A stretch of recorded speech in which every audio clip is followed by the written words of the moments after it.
Alright, not too bad. 5 minutes, 30 plus seconds, and we are here.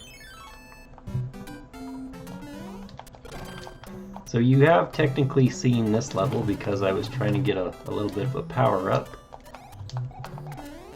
on the credits run playthrough. Tail swipe.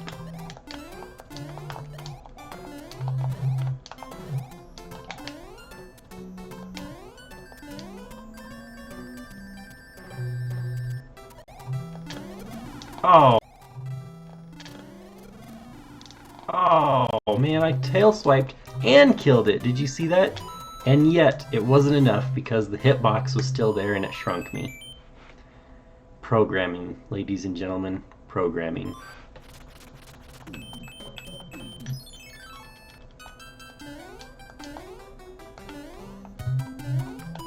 Whoops. Alright, so this time I'm gonna try to go for the hidden P-switch here. Because then you kind of have this nice little easy ride through some coins. Uh-oh. Oh man, come on, cheap cheeps. Pretty sure that last one is something.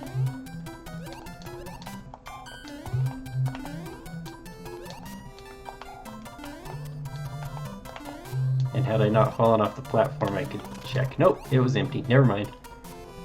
I have no idea what I'm talking about. Don't pay attention to the crazy dude wearing a blue shirt. Alright, excellent. So here we are, 7.5 minutes. So here are some finally new levels to look at.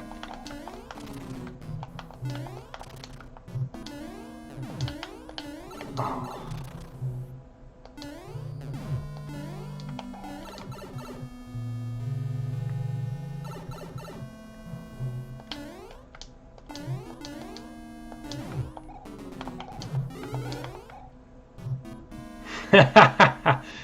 Oops.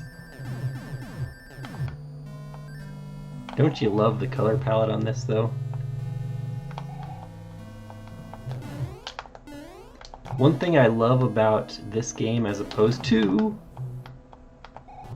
like, say, for example, Mario Maker, is the boos. I think I can just go that way. The boos are just way slow on Mario Maker. But they are super fast in the original game here.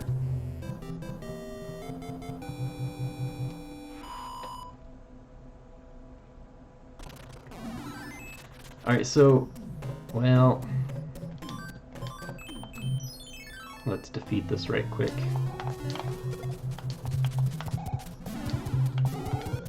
Music box. When you used that item, or when you use that item, the Hammer Bros will take a nap for I think 2 or 3 rounds or something.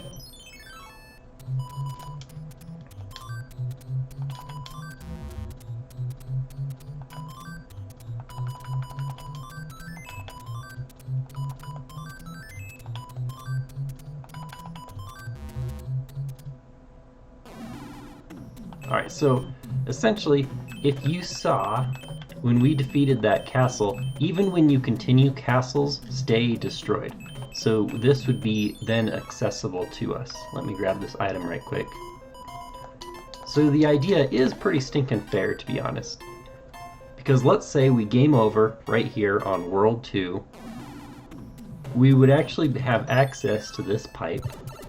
And if we use this pipe, we pop up right here. Let's scroll the screen back. This is right where we destroyed that Hammer Bro. So in a sense, we would already be able to skip stages 1 and 2 on World 3 if we game over from here. So to me, that's pretty... oh man, that's pretty fair. Let's respawn that little guy right quick.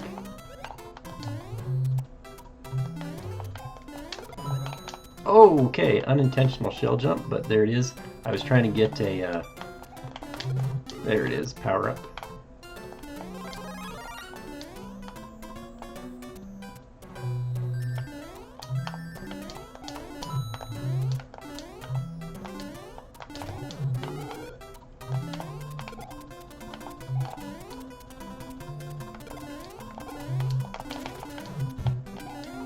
Alright, now that we're fully powered up here, I like how I never really realized this, but everything in this level is shaped like a pyramid. It's like, oh yeah. It's like this ominous foreshadowing. There's supposed to be a P-switch somewhere, but it's like, I have 61 lives, or yeah, 61 lives. I really don't need coins. So here we have to play this nice little waiting game section, because Nintendo has never made anything that requires waiting games. And yeah, it continues like that, but we have places to go and things to see. Princesses to save.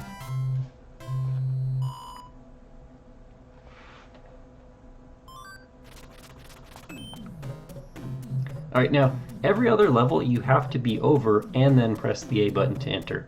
This sand one is interesting though, because it's a completely different tile. It's our first introduction to the sun.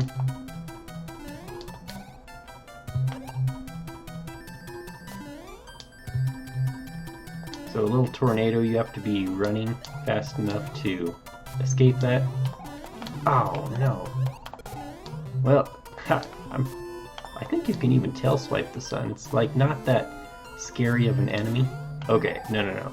We want a star here. So this is what happens when you get 3 of a kind.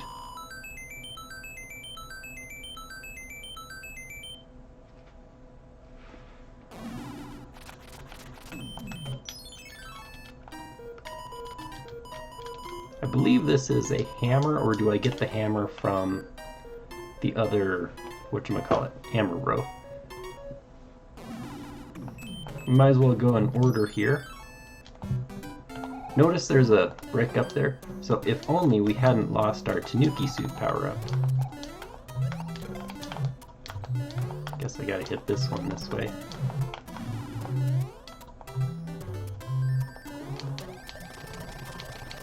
Well, would you look at that?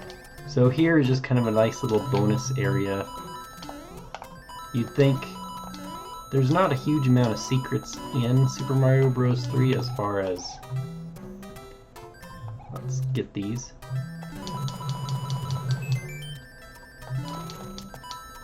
The secrets, I mean like, oh, there's like lives or coins. Not a whole lot of other various type secrets.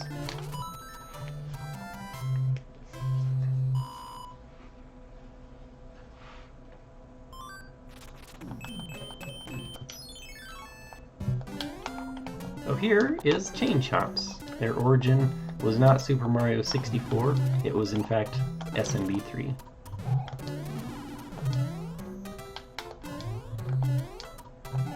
And aren't they stinking cute? But as you can see, they don't bark. The barking was only added in Super Mario 64. Okay, you have to do this because why did Nintendo program this? I could listen to that all day. No, just kidding.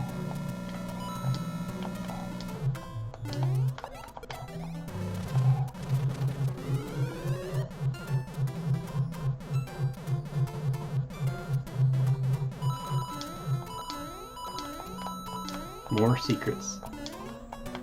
Oh no.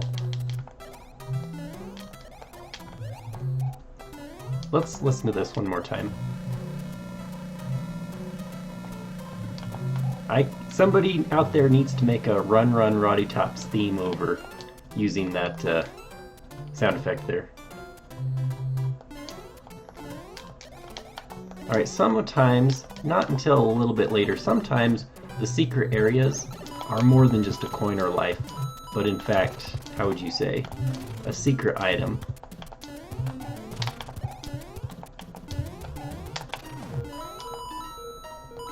So there you go. When you can stand on a coin, that's kind of your first dead giveaway that there's actually something in the coin. So there you go.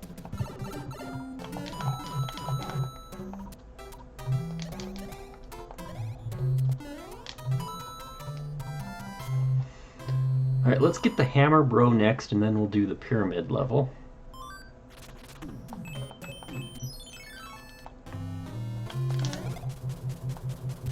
So like this, see how an item appears? That's kind of what happens in some of the secret area rooms. Now, what does the hammer item do? Well, first of all, did you hear that? There was the little shuffle sound effect. So there are still hammer bros in this world. But wait, you might think, aren't we at the end? Well, the hammer actually will say destroy rocks that are in the way here.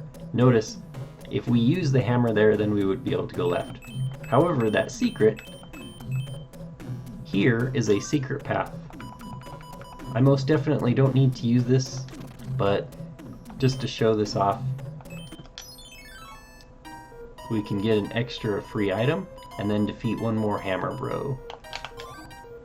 So frog suit. I wonder what level world is next. Water world. Oh boy.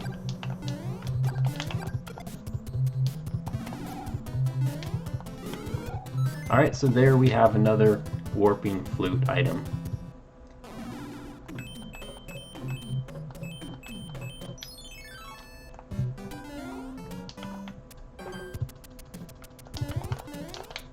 Alright, I desperately need to get, come here little buzzy beetle, one of these.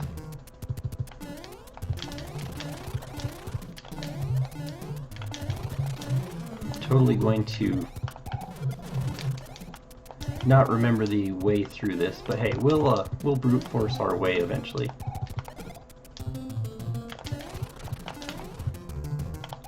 Okay, so see right above Mario, there's off-colored, and as is usually the case when you see an off-colored thing, it's because it's loading the wrong palette, and there's actually a hidden block there. So not much here except, unsurprisingly, more coins. Did you see how that P-switch was purplish colored though? It's like so bizarre.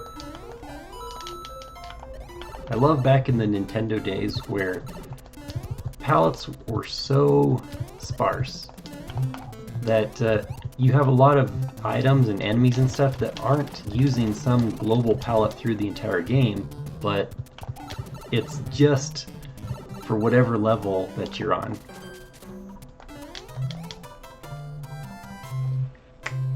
Can you imagine though if you were playing Super Mario World and the Koopa was a different palette every time, or in any different level? Alright, so here the king has been transformed into a spider. So I bet you can probably guess what he will look like when you change him back.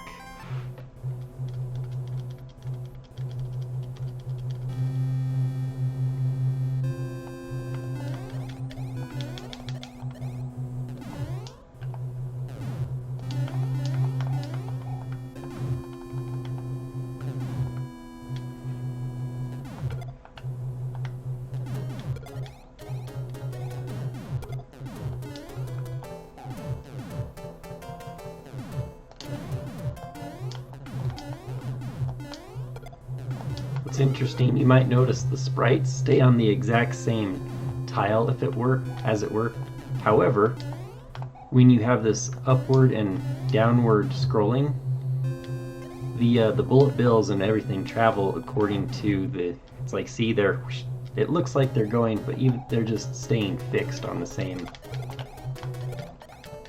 And here we have more respawning rocky wrenches.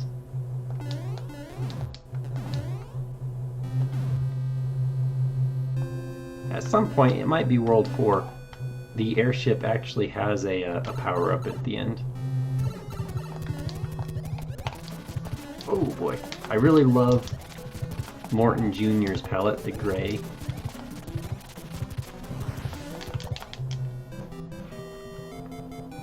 Alright, not too bad, 20 minutes plus, so we should have time to clear World 3, and then we'll conclude for the day.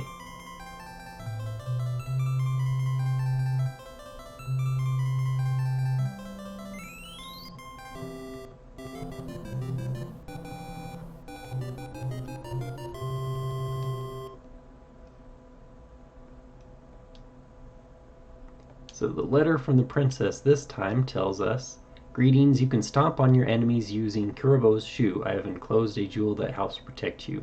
And that's the cloud item that enables you to skip a level.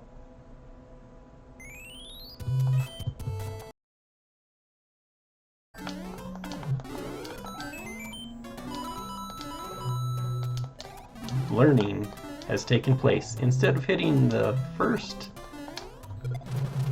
piranha plant, I hit the second one. So maybe by the third time I play this, I won't even hit any of them.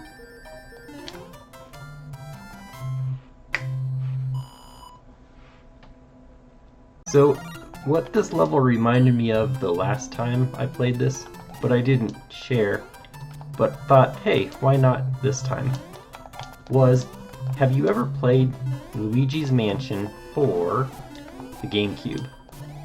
There's a character in that game that is playing the piano, right? And one of the sample tunes that is played is actually based on this exact song right here.